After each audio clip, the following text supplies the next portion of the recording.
Un tout nouveau papier de recherche vient de paraître. Et si je vous disais qu'une simple modification de 5 mots pourrait réduire les coûts d'IA par 4?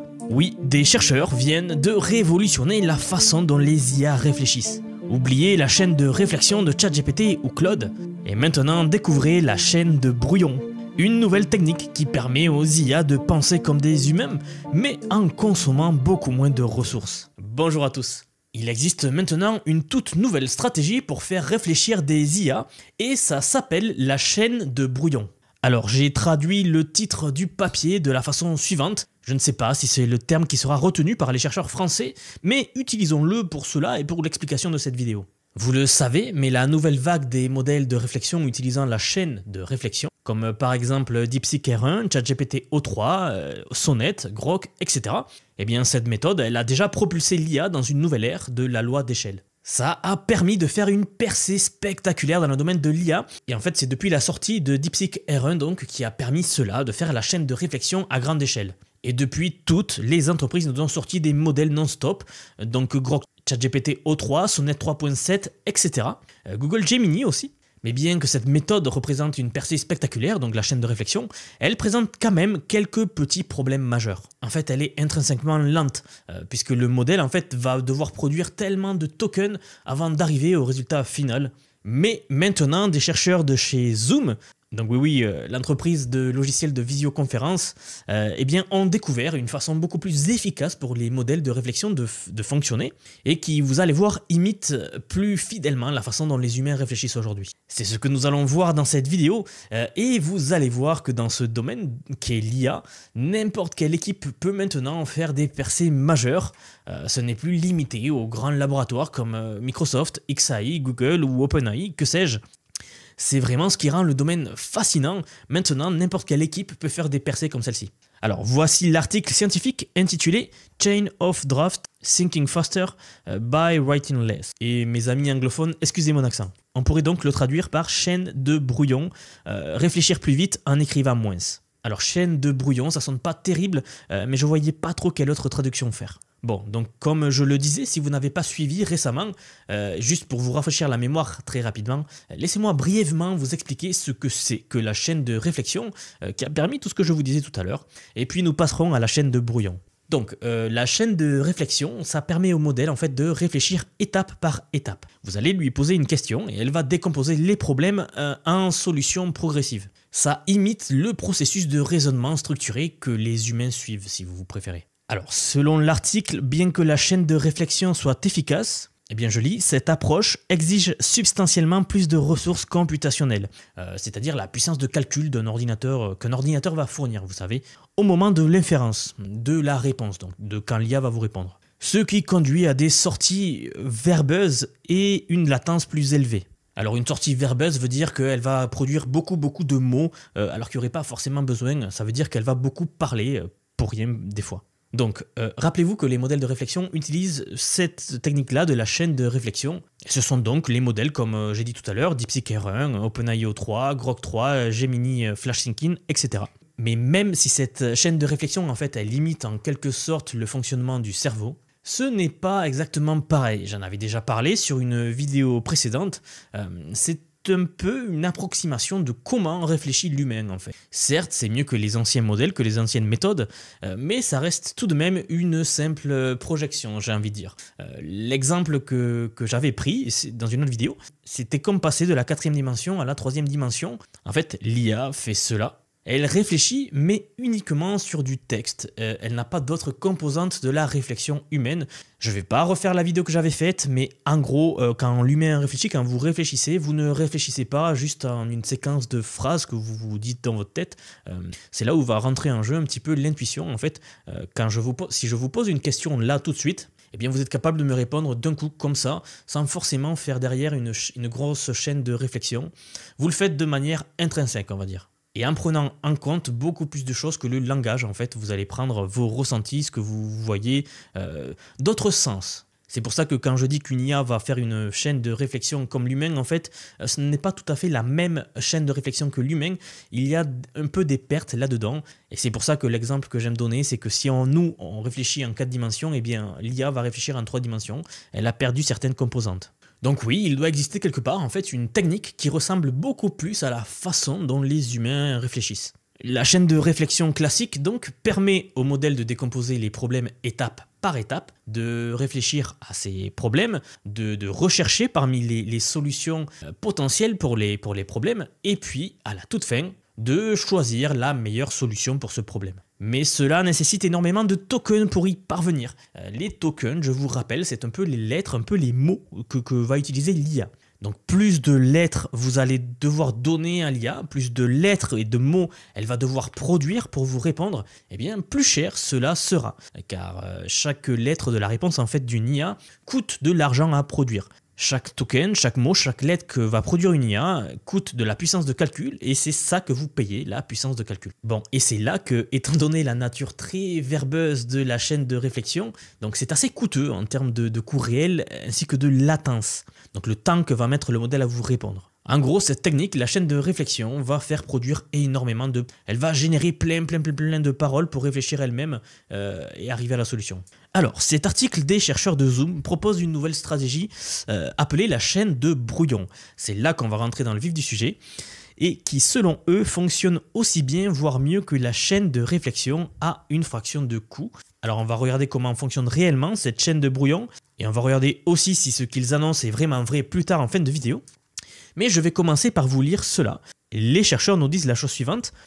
Au lieu des étapes intermédiaires verbeuses, donc c'est comme ça que la chaîne de réflexion fonctionne, au lieu de cela, la chaîne de brouillon encourage les LLM, donc les modèles d'IA, à générer des sorties d'informations concises et denses à chaque étape. Je le répète, vous allez voir un exemple dans un instant, mais laissez-moi vous donner un peu plus de contexte pour que vous compreniez. Donc lisons ce qu'ils disent juste après. Les humains notent souvent uniquement les éléments critiques d'information qui nous aident à progresser. En imitant ce comportement, les LLM, donc les IA, peuvent se concentrer sur l'avancement vers des solutions sans la surcharge d'un raisonnement verbeux, donc d'un raisonnement avec énormément de paroles et de textes. Donc là, on commence un petit peu à comprendre comment est-ce qu'ils ont construit cette méthode. Ok, alors laissez-moi vous montrer un exemple maintenant. Il nous en donne un ici, regardez. Jason avait 20 sucettes. Il en a donné quelques-unes à Denis. Maintenant, Jason a 12 sucettes. Combien de sucettes Jason a-t-il donné à Denis? Bon, évidemment, la question est très simple, mais bon, c'est pour illustrer comment ça fonctionne, car ça va permettre de bien comprendre. Regardez.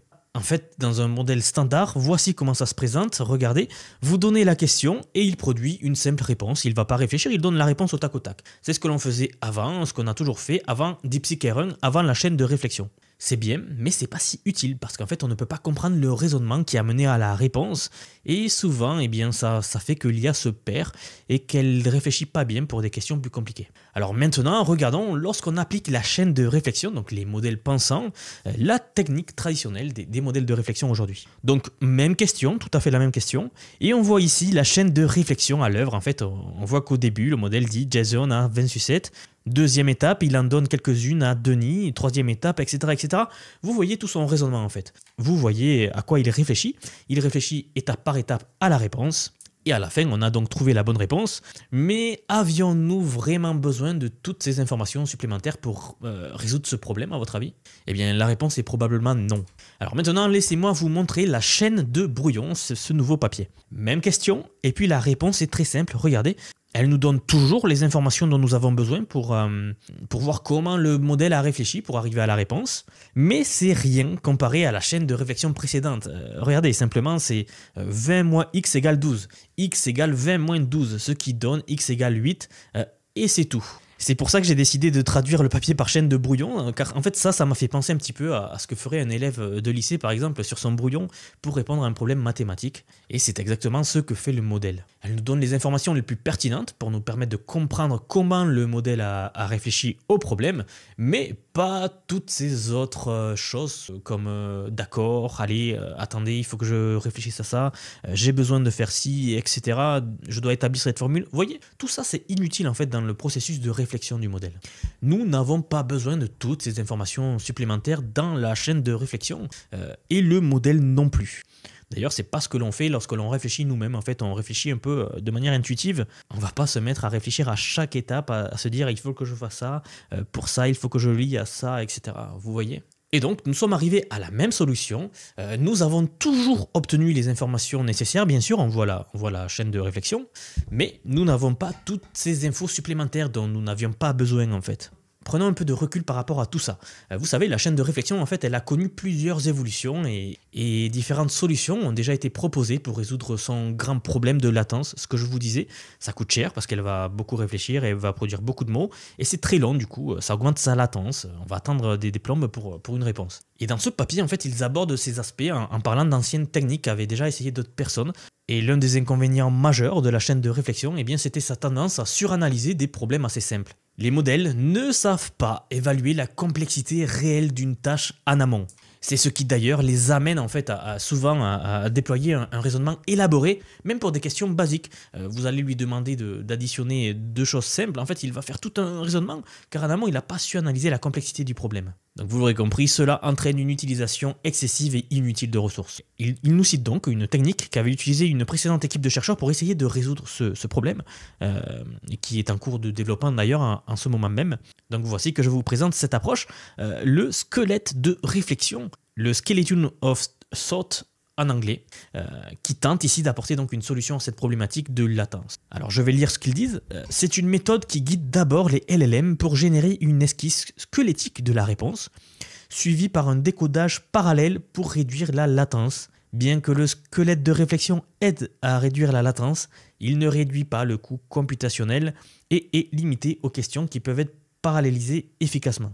En gros, imaginez que vous ayez à rédiger un essai complexe, donc une dissertation complexe. Eh bien, au lieu d'écrire du début à la fin, en fait, vous commenceriez probablement par créer un plan d'abord avec des grandes idées, puis vous allez développer chaque section ensuite. C'est exactement ce que fait ici la technique du squelette de réflexion pour les modèles de langage. Concrètement, cette méthode, en fait, elle fonctionne en deux temps, en deux étapes. D'abord, le modèle il va générer une structure squelettique, un plan, une esquisse, qui donne les étapes clés du raisonnement. Puis ensuite, et c'est là toute son ingéniosité, eh bien le système va développer simultanément les différentes parties de ce squelette. Pour illustrer cela, prenons un problème de mathématiques par exemple. Eh bien, plutôt que de résoudre chaque équation étape par étape de façon séquentielle, le modèle va d'abord ici identifier les grandes phases de calcul, puis ensuite va traiter ces phases en parallèle. Alors vous savez qu'ici on aime bien les métaphores pour qu'on comprenne bien tous ces concepts, alors pour que vous compreniez, laissez-moi faire cette métaphore suivante. C'est comme si au lieu d'avoir un seul cuisinier qui va préparer séquentiellement tous les plats d'un repas, donc les faire un après l'autre, vous aviez en fait plusieurs cuisiniers qui vont travailler simultanément chacun sur un plat différent. Alors j'avais déjà vu ce papier circuler sur cette technique-là, et en lisant ça, en fait, je m'étais posé les mêmes questions que les chercheurs abordent ici. En fait, tout simplement, je vois deux gros problèmes à cette approche. Tout d'abord, elle ne réduit pas la quantité totale de calcul nécessaire. Elle la répartit simplement différemment, on va dire. Et toujours pour rester dans l'analogie culinaire, c'est comme si vous utilisiez toujours la même quantité d'ingrédients, mais préparés par plusieurs personnes, vous voyez ? Deuxièmement, tous les problèmes ne peuvent pas être décomposés efficacement en tâches parallèles. Ça, c'est assez évident, je pense. Certains raisonnements, en fait, vont exiger une progression étape par étape, où chaque conclusion, en fait, dépend directement de la précédente. Donc voilà, c'est certainement une approche intéressante, mais il faut encore la peaufiner un petit peu à mon avis. Mais je voulais quand même vous en parler, étant donné qu'ils en parlent dans ce papier, et que je ne pense pas en avoir parlé sur une autre vidéo précédente. Donc voilà, une méthode qu'ils avaient essayé d'utiliser pour réduire cette latence-là de la chaîne de réflexion. Mais c'est là où la chaîne de brouillon, donc ce nouveau papier, vient pallier à ces deux choses-là, sans perdre en qualité et sans ces deux problèmes majeurs. Vous allez voir ce que je veux dire dans un instant. Car on va voir des benchmarks assez cool de cette utilisation, et franchement ça peut tout changer dans un domaine de production. D'ailleurs, si vous observez la vitesse exponentielle à laquelle Claude, Grok et même ChatGPT évoluent, et que vous ne voulez pas rester sur le carreau, eh bien j'ai développé quelque chose de spécifique pour vous. Je vous apprends l'IA. J'ai créé une formation ultra accessible qui vous plonge directement dans l'écosystème de l'IA. C'est pratique, efficace et surtout pas cher. Dedans, je vous montre comment exploiter ces modèles de raisonnement en fait, pour automatiser des tâches complexes, comme nous venons de le voir ici par exemple avec ChatGPT, et ainsi que la chaîne de raisonnement. Et d'ailleurs, à ce propos, je reçois beaucoup de questions qui me demandent mais pourquoi est-ce que le prix de cette formation est si bas?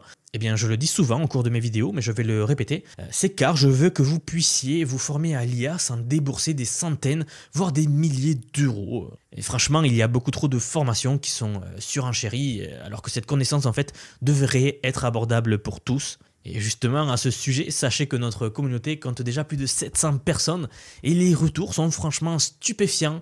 Voilà pourquoi je tiens à maintenir ce prix abordable. Franchement, quand je vois les retours de tous mes élèves, eh bien, je suis convaincu que c'est la bonne chose à faire. Alors voilà, si vous avez toujours voulu maîtriser l'IA pour automatiser vos processus, pour générer des revenus complémentaires, ou simplement pour rester à la pointe de cette révolution technologique, eh bien, c'est le moment ou jamais. Soyons honnêtes, dans quelques mois, ceux qui sauront exploiter des modèles de raisonnement hybrides auront certainement un avantage concurrentiel décisif sur les autres. Alors si cela vous intéresse, tous les liens sont dans les commentaires épinglés sous la vidéo.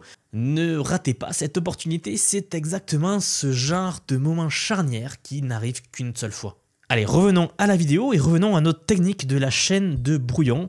Et pour ça, laissez-moi vous montrer à quel point il est facile d'implémenter cette technique dans un modèle quelconque. Cela ne nécessite pas de grosses mises à jour du modèle, de fine-tuning, de réentraînement en fait, d'entraînement par renforcement à nouveau. Non, non, non. Cela nécessite simplement de mettre à jour le prompt system. Oui, vous m'avez bien entendu, tout ce papier en fait c'est une simple stratégie de prompting et c'est là que c'est assez incroyable. Alors regardons cet exemple. Voici un prompt standard et qui dit la chose suivante. Répondez à la question directement. Ne retournez aucun préambule, explication ou raisonnement. Donc ça c'est un prompt système, donc ce qu'on va demander à l'IA la façon dont on va demander à l'IA de répondre, standard pour un modèle classique jusqu'à présent. Maintenant voici un prompt système pour la chaîne de réflexion, donc on demande au modèle la chose suivante. Réfléchis étape par étape pour répondre à la question suivante. Retourne la réponse à la fin de la phrase après le séparateur de 4 dièses. Donc un prompt système classique. Puis maintenant regardez ce qu'on va demander au modèle pour la chaîne de brouillon. Réfléchis étape par étape, mais ne garde qu'un seul brouillon minimum pour chaque étape de réflexion avec 5 mots maximum. Retourne la réponse à la fin après un séparateur de 4 dièses. Donc vous lui dites littéralement de vous donner les points forts de la réflexion et vous pouvez réellement fixer une limite en fait au nombre de mots qu'elle va donner en sortie. Et alors même dans les faits, en fait, on n'impose pas de limite, mais on va lui donner une très forte orientation à la limite de 5 mots ici par exemple. Mais ça aurait pu être 10, ça aurait pu être 20, peu importe, ce qui est le plus approprié pour chaque cas, pour chaque modèle. Donc voilà, un petit tweak dans le prompt system, ils l'ont testé et ça a bien fonctionné. Regardez, laissez-moi vous montrer tout ça. Tout d'abord, nous avons le GSM8K, donc c'est un benchmark, un test mathématique que nous faisons passer à l'IA, test mathématique standard pour les modèles d'IA de nos jours. Et voici les résultats. Ils ont testé donc le modèle ChatGPT 4 et le modèle Claude 3.5 Sonnet. Et juste, rappelez-vous encore une fois qu'aucun changement n'a été nécessaire au modèle lui-même. C'est juste le prompt system, le message système qui a été changé en fait. Donc un simple tweak. Et voici donc le prompt standard, la chaîne de réflexion que vous voyez ici qui s'appelle COT, donc Chain of Thought en anglais, et la chaîne de brouillon, le COD, Chain of Draft en anglais aussi. Donc maintenant pour ChatGPT 4, la précision en utilisant le prompt standard, donc sans chaîne de réflexion, c'est de 53%, ce que l'on faisait avant. Donc il est très nul en maths, vous le voyez. On rajoute maintenant la chaîne de réflexion, donc on crée le modèle pensant de ChatGPT, donc ça serait ChatGPT O3 par exemple. Eh bien elle passe à 95%. Puis, on utilise la chaîne de brouillon, elle est à 91,1%. Alors là, vous pourriez me dire, mais attends, c'est moins bien, non? Eh bien oui, c'est un tout petit peu moins bien, mais regardez, c'est surtout son utilisation de tokens et la latence qui impressionne. On a presque divisé par 4 le coût en token, ce qui est assez dingue en fait, et en gardant la même précision à peu près. C'est incroyablement puissant. Oui, dans un environnement de production, eh bien, ces chiffres sont très significatifs. Car en fait, dans un environnement de production, ce que je veux dire par là, c'est quand une entreprise va utiliser l'IA pour créer soit des agents, soit des systèmes très complexes à base d'IA, eh bien ici, vous allez multiplier ces chiffres en fait par des milliers, par des dizaines, voire des millions en fait d'itérations et d'utilisations. Donc vous voyez que ces chiffres en fait peuvent s'additionner très rapidement, très vite. Donc globalement, vous perdez un tout petit peu de performance, mais vous gagnez tellement en latence et en coût que ça en est assez dingue pour un simple truc comme ça. Ensuite, on passe à un autre test. Regardez, ils lui font passer un test de raisonnement de bon sens. Donc là, pour la chaîne de réflexion et la chaîne de brouillon, ils sont presque à l'identique. Vous voyez 88% pour la chaîne de brouillon et 90% pour la chaîne de réflexion. Donc franchement, c'est presque pareil. Et encore une fois, la chaîne de brouillon, eh bien, elle a utilisé beaucoup moins de la moitié de la quantité de tokens et 1,3 secondes de latence contre 1,7 secondes de latence. Encore une fois, ça peut sembler pas beaucoup, mais extrapoler simplement si vous faites des millions de fois cette opération, en fait, et ça change tout. Vous voyez, c'est pour cela que je suis convaincu qu'il faut rester à l'affût en fait, dans ce domaine-là, car tout avance très vite. Tous les jours, on nous sort des nouveautés qu'on n'attendait pas. Voilà une nouvelle technique en fait, de prompting qui réduit vraiment le coût pour la chaîne de réflexion aux seuls éléments essentiels, et ça fonctionne presque aussi bien pour une fraction du coût. Donc oui, c'est assez fou de penser que ces innovations se produisent avec quelques mots de changement dans le prompt, tout simplement. Mais c'est donc là la beauté de ce domaine-là, on est surpris chaque jour. Ce n'est pas juste une architecture du modèle complètement nouvelle, ce n'est pas une nouvelle technique de fine-tuning. Nous avons fondamentalement pu économiser d'énormes coûts et réduire considérablement la latence, simplement en changeant le prompt système, donc le texte que l'on va donner au modèle avant qu'il réponde. Donc vous aurez compris pourquoi est-ce qu'il fallait que je vous partage ce papier scientifique absolument. En tout cas, si vous avez apprécié cette analyse et cette vidéo, si elle a pu vous apporter de la valeur, n'hésitez pas à laisser un petit like, à vous abonner si ce n'est pas déjà fait. Ici, on analyse ce genre d'avancées technologiques tous les jours sur la chaîne. Alors bien que ce week-end, j'ai dû être en repos, forcé un petit peu, mais maintenant, ça va reprendre le rythme normal. Je vous rappelle également que vous trouverez tous les liens pour la formation en commentaire sous la vidéo. Car oui, c'est maintenant qu'il faut apprendre à utiliser l'IA. Ne loupez pas cette occasion, ça n'arrive qu'une fois à chaque révolution de ce genre-là. Donc vous voyez que tout progresse et vous voyez aussi l'importance de savoir maîtriser la base du prompting, car avec quelques simples tweaks, on peut tout changer. Voilà, donc si tout cela vous intéresse, vous trouverez tous les liens sous la vidéo. Merci pour avoir regardé jusqu'ici et moi je vous donne rendez-vous très vite, c'est-à-dire à demain pour la prochaine vidéo. Si cette analyse vous a intéressé et que vous voulez aller encore plus loin dans la compréhension des enjeux géopolitiques actuels, je vous invite à découvrir ma nouvelle chaîne Vision Actu. Vous y trouverez des analyses approfondies sur ce sujet et bien d'autres qui façonnent notre présent et notre futur. N'oubliez pas de vous abonner aux deux chaînes pour ne rien manquer.